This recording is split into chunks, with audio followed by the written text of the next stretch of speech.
बच्चों, स्वागत है आपका अपने चैनल माई हिंदी टीचर में। बच्चों, आज मैं आपको बताने वाली हूँ भाषा संदर्भ प्रश्न अभ्यास क्लास 8 एनसीईआरटी की बुक है बस की यात्रा का क्वेश्चन आंसर आज हम लोग करेंगे। बच्चों, चलिए पहले इस यहाँ कारण बताए लिखा हुआ है, प्रश्न अभ्यास है, तो इसको पढ़ती हूँ मैं और प्रश्न के उत्तर मैंने लिख दिया है ताकि आपको कोई परेशानी ना हो। चलिए बच्चों, यहाँ से देख लेते हैं प्रश्नों के उत्तर और इसको पढ़ती भी हूँ और बताती भी हूँ। मैंने उस कंपनी के हिस्सेदार की तरफ पहली बार श्रद्धा भाव से देखा। लेखक के मन में हिस्सेदार साहब के लिए श्रद्धा क्यों जग गई? अब देखिए, यहाँ पर प्रश्न है, इस प्रश्न का उत्तर बताती हूँ कि लेखक के मन में बस के हिस्सेदार साहब के लिए श्रद्धा इसलिए बस गई कि वह टायर की स्थिति से परिचित होने के बावजूद भी बस को चलाने का साहस जुटा रहे थे। कंपनी का हिस्सेदार अपनी पुरानी बस की खूब तारीफ कर रहा था। धन के मोह के कारण आत्म बलिदान की भावना दुर्बल थी, इसीलिए कंपनी के हिस्सेदार के प्रति श्रद्धा उमड़ रही थी। अगला प्रश्न है बच्चों, प्रश्न नंबर 2। आप यहाँ पर क्वेश्चन नंबर 2 भी लिख सकते हैं, इसका उत्तर के स्थान पे सॉल्यूशन भी लिख सकते हैं। चलिए यहाँ पे क्वेश्चन नंबर 2 पढ़ती हूँ मैं। लोगों ने सलाह दी कि समझदार आदमी इस शाम वाली बस से सफर नहीं करते। लोगों ने यह सलाह क्यों दी? तो लोगों ने यह लेखक को शाम वाली बस से सफर न करने की सलाह दी। उन्होंने कहा, शाम वाली बस से समझदार लोग सफर इसलिए नहीं करते हैं ताकि रास्ते में कहीं बस खराब न हो जाए और पूरी रात बर्बाद हो जाए, अर्थात बस डाकिन है। अगला प्रश्न नंबर 3 है, ऐसा ऐसा जैसे सारी बस ही इंजन है और हम इंजन के भीतर बैठे हैं, लेखक को ऐसा क्यों लगा? तो बच्चों, बस की आप कंडीशन देख ही रहे हैं चित्र में कि बस कैसी थी। जब ड्राइवर ने इंजन स्टार्ट किया तो सारी बस हड़हड़ करने लगी। उसे ऐसा लगा कि वह बस में नहीं, इंजन के भीतर बैठा है, इसीलिए लेखक को ऐसा लगा। अगला प्रश्न नंबर 4 है, गजब हो गया, ऐसी बस अपने आप चलती है। लेखक को यह सुनकर हैरानी क्यों हुई? तो उत्तर है बच्चों, लेखक को यह सुनकर हैरानी हुई कि क्या बस चलती भी है? तब हिस्सेदार ने बताया, चलती क्यों नहीं जी, अभी चलेगी, अपने आप चलेगी। यह सुनकर लेखक को हैरानी हो गई। अगला प्रश्न नंबर 5 है, मैं हर पेड़ को अपना दुश्मन समझ रहा था। लेखक पेड़ों को अपना दुश्मन क्यों समझ रहा था? उत्तर है बच्चों, लेखक को डर लग रहा था कि वह बस किसी पेड़ में न टकरा जाए, इसलिए वह हर पेड़ को अपना दुश्मन समझ रहा था जो दुर्घटना में जान ही ले लेगा। इस डर से लेखक डर रहा था। पाठ से आगे प्रश्न है, देखते हैं। सविनय अवज्ञा आंदोलन किसके नेतृत्व में, किस उद्देश्य से तथा कब हुआ था? इसकी उपलब्ध पुस्तकों के आधार पर लिखिए। तो गांधी जी ने सविनय अवज्ञा आंदोलन चलाया था बच्चों, यह 1930 में हुआ था और 1935 में भारत शासन अधिनियम के विरोध में गांधी जी ने संपूर्ण भारतीयों को शामिल कर अंग्रेजों की बात न मानने के लिए एकजुट किया। बस के सभी हिस्सेदार उसका विरोध कर रहे थे, इसलिए व्यंग्यकार सविनय अवज्ञा आंदोलन शुरू की बात कहकर व्यंग किए हैं। देखिए, ये व्यंग्यकार ने यहाँ पर चुटीला व्यंग किया है। अगला है, सविनय अवज्ञा आंदोलन का उपयोग व्यंग्यकार ने किस रूप में किया है? लिखिए। देखिए बच्चों, सविनय अवज्ञा आंदोलन का 1930 में सरकारी आदेशों का पालन न करने के लिए किया गया था। इसमें सरकार के साथ सहयोग न करने की भावना थी। लेखक ने सविनय अवज्ञा का उपयोग बस के संदर्भ में किया है। वह इस प्रतीकात्मक भाषा के माध्यम से बताना चाह रहा है कि बस विनय पूर्वक अपने मालिक व यात्रियों से उसे स्वतंत्र करने का अनुरोध कर रही। यहाँ पर ये व्यंग है, जैसे सविनय अवज्ञा आंदोलन का उपयोग किया गया, सविनय अवज्ञा आंदोलन चलाया गया था, जिसलिए उसी तरह से बस को यहाँ पर प्रतीकात्मक भाव से रखा गया है। लेखक बताना चाह रहे हैं कि बस भी अनुरोध कर रही है अपने मालिक से, यात्रियों से, कि उसे भी अब आजाद कर दिया जाए, क्योंकि वह चलने चलाने की हैसियत नहीं रखती, वह जर्जर हो चुकी है। अगली बात है बच्चों, भाषा की बात पढ़ते हैं। भाषा की बात पाठ की जान होती है, इसमें व्याकरण होता है और इसी पर पूरा चैप्टर आधारित होता है। तो चलिए इसको पढ़ते हैं। बस, वश और बस 3 शब्द हैं। इसमें बस सवारी के अर्थ में, वश अधीनता के अर्थ में और बस पर्याप्त यानी काफ़ी के अर्थ में, प्रयुक्त होता है। जैसे बस से चलना होगा, मेरे बस में नहीं, अब बस करो। ये देखिए 3 बस है लेकिन तीनों से अलग-अलग अर्थ निकल रहा है। उपयुक्त वाक्यों के समान बस और बस शब्द में से 2-2 वाक्य बनाइए। तो देखिए बच्चों मैंने यहाँ पर वाक्य आपके लिए बना दिया है। बस का 2 वाक्य और बस का भी 2 वाक्य। आजकल के बच्चों को समझाना हमारे बस में नहीं है। और दूसरा वैसे भगवान के आगे किसी का बस नहीं चलता। बस करो, कितना खाओगे? अगला है बस करो, इतना काफ़ी है। ये देखिए आपको 2 तरह के वाक्य मैंने बता दिया इसमें। दूसरा है हम 5 मित्रों ने तय किया कि शाम 4 बजे की बस से चलें। पन्ना से इसी कंपनी की बस सतना के लिए घंटे भर बाद मिलती है।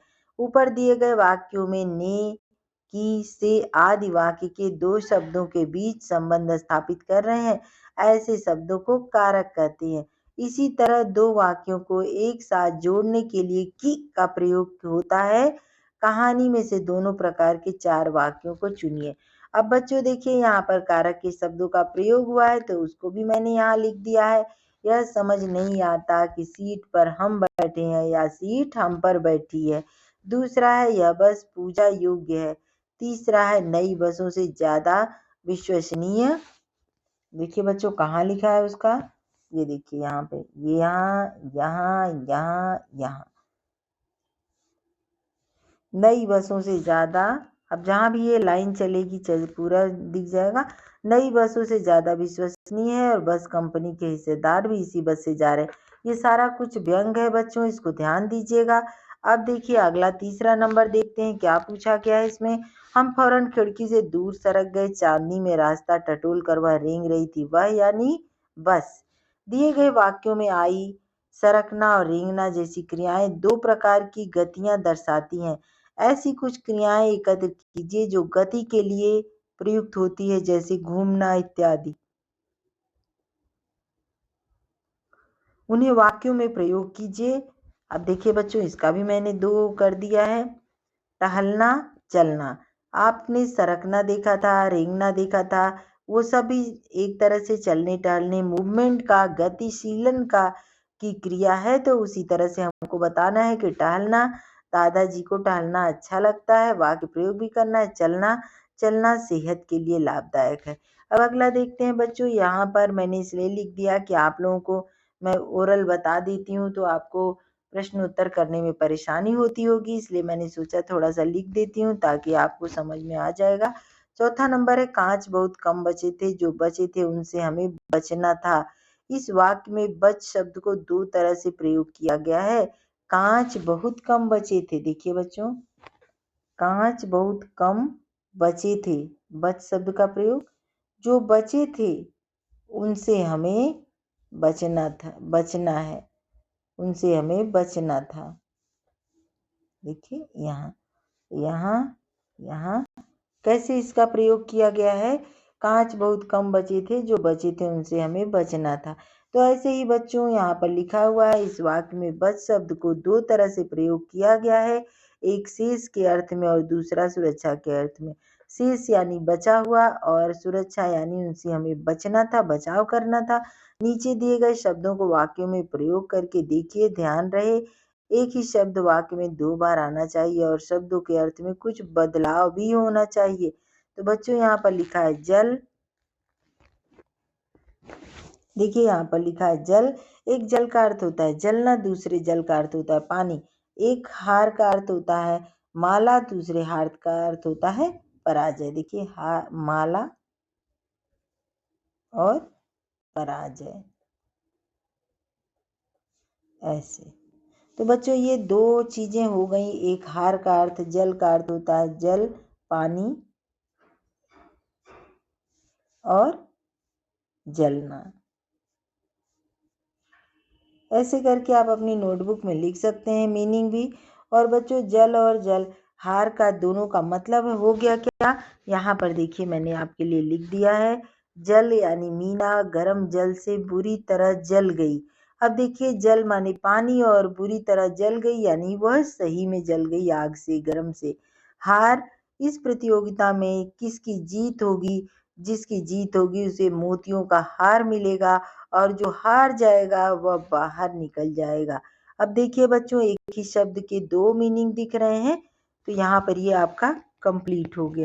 एक और लास्ट बचा है बच्चों 5वां नंबर। बोलचाल में प्रचलित अंग्रेजी शब्द फर्स्ट क्लास में दो शब्द हैं।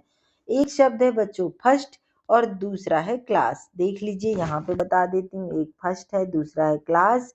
दो शब्द हैं, यहाँ पर दो शब्द हैं, दोनों शब्दों फर्स्ट और क्लास, यहाँ क्लास का विशेषण है फर्स्ट। अब देखिए विशेषण किसे कहते हैं? वे शब्द जो संज्ञा और सर्वनाम की विशेषता बताते हैं उन्हें विशेषण कहते हैं। यहाँ क्लास का विशेषण है फर्स्ट, चूंकि फर्स्ट संख्या है और फर्स्ट क्लास संख्यावाचक विशेषण का उदाहरण है, इसलिए महान आदमी में अब वो आपने वहां देख लिया बच्चों, फर्स्ट जो है वो क्या हो गया? विशेषण। फर्स्ट जो हो गया यहाँ पे देखिए बच्चों संख्यावाचक विशेषण हो गया। फर्स्ट क्लास यानी फर्स्ट यानी संख्या और क्लास यानी विशेषण। तो जो संख्या की विशेषता बता रहा है उसे कहते हैं संख्यावाचक विशेषण। अब एक बहुत ही इंपॉर्टेंट है बच्चों, महान आदमी में किसी आदमी की विशेषता है महान। वह आदमी कैसा है? महान है। आदमी कैसा है बच्चों? महान, महान है। अब देखिए यह गुणवाचक विशेषण है। महान आदमी कौन सा विशेषण है बच्चों? गुणवाचक विशेषण। फिर से लिख देती हूँ यहाँ पर, महान गुणवाचक। गुण यानी किसी की विशेषता बताई जाती है तो उसको कहते हैं गुणवाचक विशेषण। आपकी बुक में लिखा हुआ है, आपको मिल जाएगा। और गुणवाचक विशेषण के दो दो उदाहरण दीजिए। तो आपने लिखा यहाँ पर महान आदमी, आप ये भी लिख सकते हैं कि आप ये भी लिख सकते हैं महान आदमी, ऊंचा पेड़, कुछ भी लिख सकते हैं। गुड़, अच्छा भोजन। आप गुण बता सकते हैं कि उसके गोरा रंग, है ना।